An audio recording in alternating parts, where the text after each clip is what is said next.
আমি বলেছিলাম না যে আমি একটা ছেলেকে ভালোবাসি, আমি বিয়ে করতে চাই। গাড়ির মধ্যে এসো।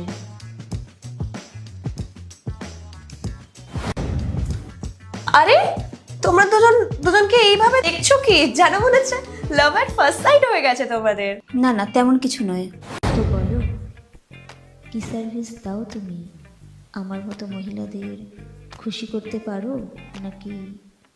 আরে ম্যাডাম, যা সার্ভিস বলবেন তাই পাবেন। উপর থেকে নিচ পর্যন্ত পুরো শান্তি করতে না পারি আমার নাম দ্বীপ নয়। আর দ্বীপ যখন আপনার উপরে থাকবে না, পুরো নদী বইয়ে দেবে। আর মহিলাদের খুশি করা। এসো বসো।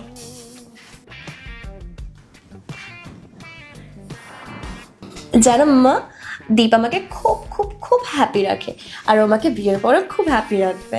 আর হ্যাঁ, দীপ কিন্তু মার্কেটিং এ জব করে, আর পার ডে 20 থেকে 30,000 টাকা ইনকাম, তাই জন্য ও আমাকে খুব হ্যাপিতে রাখবে। তাহলে আমাদের রিলেশন সম্বন্ধটা পাকাপাকি। কত টাকা নাও এক রাতের জন্য? দেখুন ম্যাডাম, এক রাতের জন্য পুরো 25,000 টাকা। আর আমার সার্ভিস যদি পছন্দ না হয় তাহলে 20,000 টাকা দেবেন। আর আমি যদি পুরো মজা দিই, পুরো 30,000 টাকা নেব। হ্যাঁ রাজি, দেখি তোমার মধ্যে কত দম আছে। মামা বলো না, মামা তুমি এত ভাবছো কি? বলো না।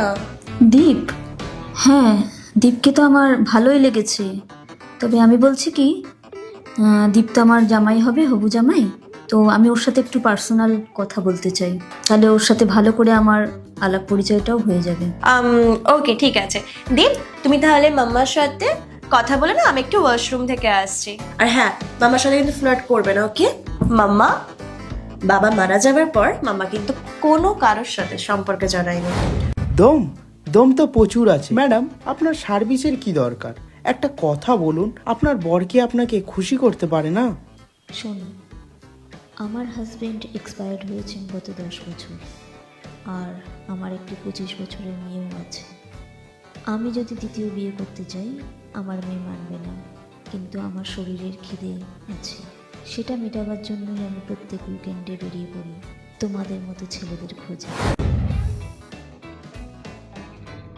কি ভাবছো দীপ? তোমাদের দুজনের আজকে কি হয়েছে বলো তো? না না, কিছু না। কি ভাবছো তোমরা তখন থেকে? আমি জানি না। আমি যাচ্ছি ওয়াশরুমে, তোমরা দুজন কথা বলো, ওকে? ঠিক আছে।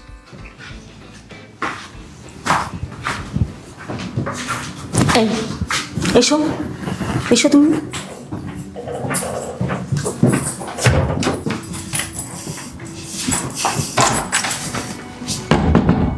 তোর এত বড় সাহস, তুই আমার মেয়েকে প্রেমের জালে ফাঁসিয়েছিস, আবার বলছিস তুই মার্কেটিং এর জব করিস? আমি না এই কাজটা শুধু পয়সা ইনকাম করার জন্যই করি। তাছাড়া আমি এই কাজটা বিয়ের পরে ছেড়ে দেবো। আর আপনার মেয়েকে না আমি খুব ভালোবাসি। ছেড়ে দিবি? তোর মতন ছেলেকে না আমার খুব ভালো করে চেনা আছে। তোর সঙ্গে আমার মেয়ের তো বিয়ে কোনো মতেই হতে দেব না। তুই আমার মেয়ের জীবন থেকে সরে যা। আপনাকে না প্রমিস করছি, আমি ছেড়ে দেবো কাজটা, আর আপনার মেয়েকে আমি খুব সুখে রাখবো। না, তুই তো দেখছি ভালো কথাই শুনবি না। আমার মেয়েকে তো সব সত্যিগুলো পর্দাফাশ করতেই হবে।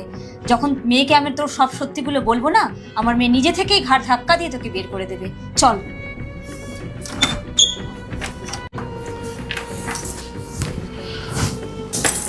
আরে তোমরা বেডরুম থেকে বেরোচ্ছ, কি ব্যাপার? কিছু না, তোর রুমটা দীপকে দেখাচ্ছিলাম, তাই না দীপ? হ্যাঁ হ্যাঁ হ্যাঁ, মানে তোমার মা, মানে আমার শাশুড়ি মা, মানে আমাদের বিয়ের সম্পর্ক আর কি মেনে নিয়েছে আর কি। সত্যি মাম্মা? ইয়েস। কি mamma, love you. Love you too. এক মিনিট, আজকের আমার সম্পর্ক ভাঙতে চাইছেন আপনি? ঠিক আছে, আজকের একটা সম্পর্ক নয়, একসাথে দুটো সম্পর্ক ভাঙবে। আচ্ছা, আমার সত্যিটা আপনার মেয়ের কাছে বলতে চাইছেন তাই তো? ঠিক আছে, তাহলে আপনার সত্যিটাও আপনার মেয়ের কাছে তাহলে বলতেই হয়। ঠিক আছে, চলুন। না না, এরকম করো না, এ হতে পারে না। আমার মেয়ে যদি সবকিছু জানতে পারে, তাহলে আমার মেয়ে আমাকে ঘৃণা করবে। এ হতে পারে না, কিছুতেই হতে পারে না। আচ্ছা, দুটো সম্পর্ক ভাঙার থেকে আমরা 3টে সম্পর্ক এক হয়ে যেতে পারি না? মানে সেটা কিভাবে সম্ভব? এর মানে হচ্ছে আপনার মেয়ের সাথে আমার হাজব্যান্ড ওয়াইফের সম্পর্ক, আর দ্বিতীয়টা হচ্ছে আপনার সাথে আমার শাশুড়ি জামাইয়ের সম্পর্ক, আর তৃতীয় হচ্ছে আপনার আর আমার মধ্যে হচ্ছে অ্যাফেয়ার। দেখুন, এর মধ্যে হচ্ছে আপনাকে টাকাও দিতে হবে না, আর আপনাকে মজাও দেবো। আমার সিক্রেট আপনি আর আপনার সিক্রেট হচ্ছে আমি হয়ে থেকে গেলাম, দুজনের সিক্রেট দুজনেই হয়ে গেলাম। তো আপনি কি বলছেন বলুন, ডিল? চলুন।